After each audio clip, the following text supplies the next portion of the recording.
Are we ready for the economy to reopen, and what can this mean for investors? Joining me today is Peter Hug, Global Trading Director of Kitco Metals, and I'm David Lin. Peter, welcome back. Nice to be here, David. We're going to talk about your price forecast for gold at the end of this interview, but first let's talk about the economy. We're seeing the majority of states now reopening their economy, or at least partially reopening. Is this the right time? I'm not a doctor, but I do think it's important to get the economy reopened. The longer it stays closed, the damage just incrementally increases. I'm skeptical that the way the economy is opening right now is going to be successful. Restaurants opening at 25% capacity. I'm trying to be optimistic here. It's a good first sign.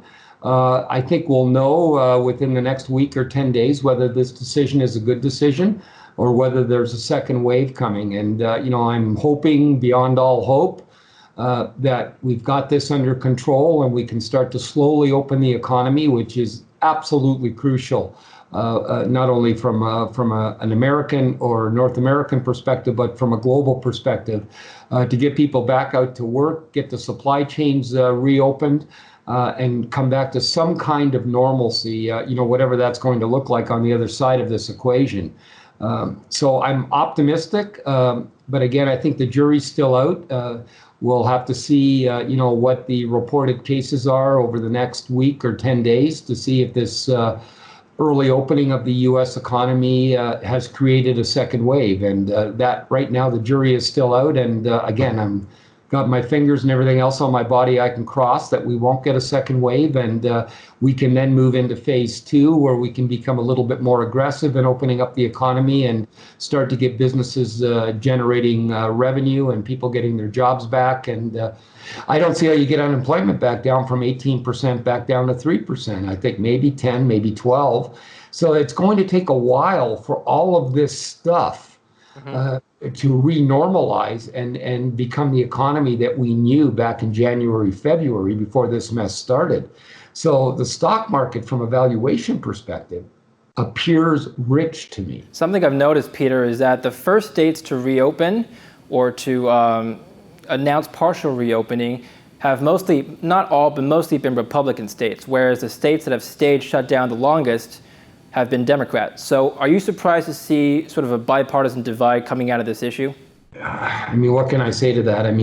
All I can say to that is you would tend to think that given the current pandemic in the US, Canada, the world, that the political leaders would come together and form a unified coalition for the benefit of their citizens.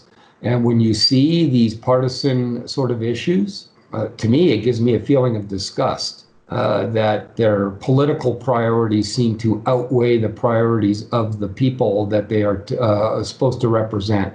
And I'm looking at this and I'm seeing how that they're fighting back and forth. And to me, I just find it absolutely amazing that even under these circumstances that the political parties cannot come up with a unified approach.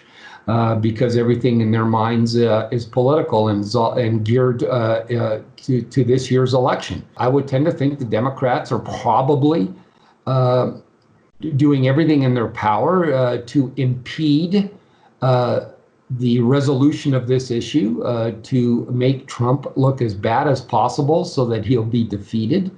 And Trump and the Republicans, on the other hand, are trying to pass the buck to the Democrats, saying if it wouldn't be for them, we'd be way ahead of this game. So blame them and vote for us. And again, I find that absolutely disgusting given the current situation. But again, who am I to say anything? I'm just a guy, and I'm just giving you my personal opinion. If that's the case, how do you feel about gold? Is that accurately priced, do you think? People are, I think, disappointed in gold. This is not the financial crisis of 2008. This is a health crisis.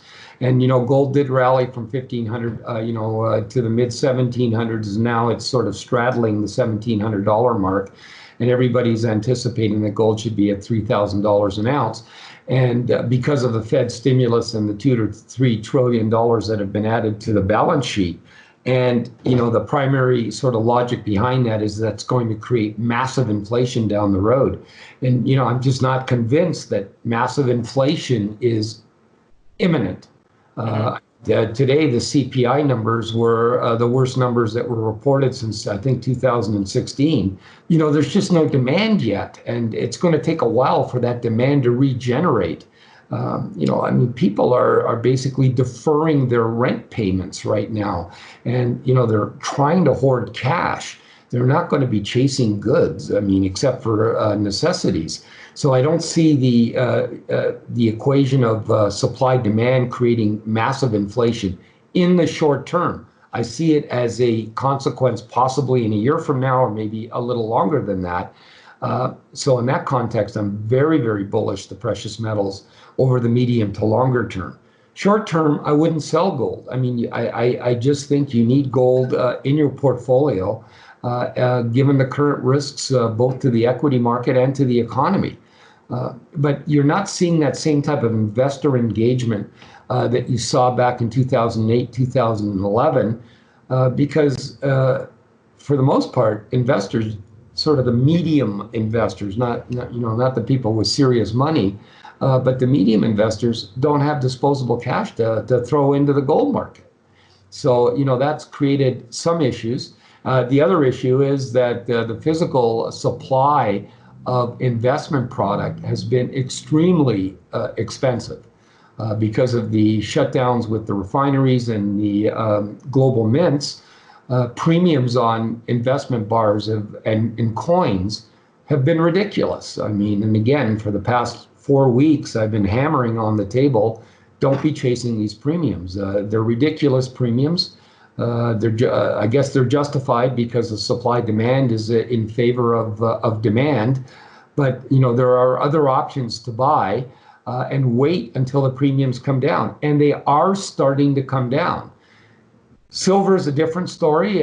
Silver is still backlogged. The dealers in the U.S., again, we weren't in this game. We're selling Silver Eagles at $10, $12, $15 over spot in anticipation of receiving future production. Yeah. And, they're still not caught up. When silver was at $15, they were selling Eagles at $25, $28. And they can cover these Eagles now at about $3. They're just behind because they've oversold, and people unfortunately went and paid that that $12, $15 premium. But again, supply is starting to come in the market, and it wouldn't surprise me to see Silver Eagle premiums down somewhere in the neighborhood of $5 within the next 3 to 4 weeks. Thank you for clarifying that, Peter. I'm sure a lot of viewers would appreciate that. And thank you for being with us today. I appreciate your thoughts. No, my pleasure. And thank you for watching Kitco News. We'll have more for you later. Stay tuned.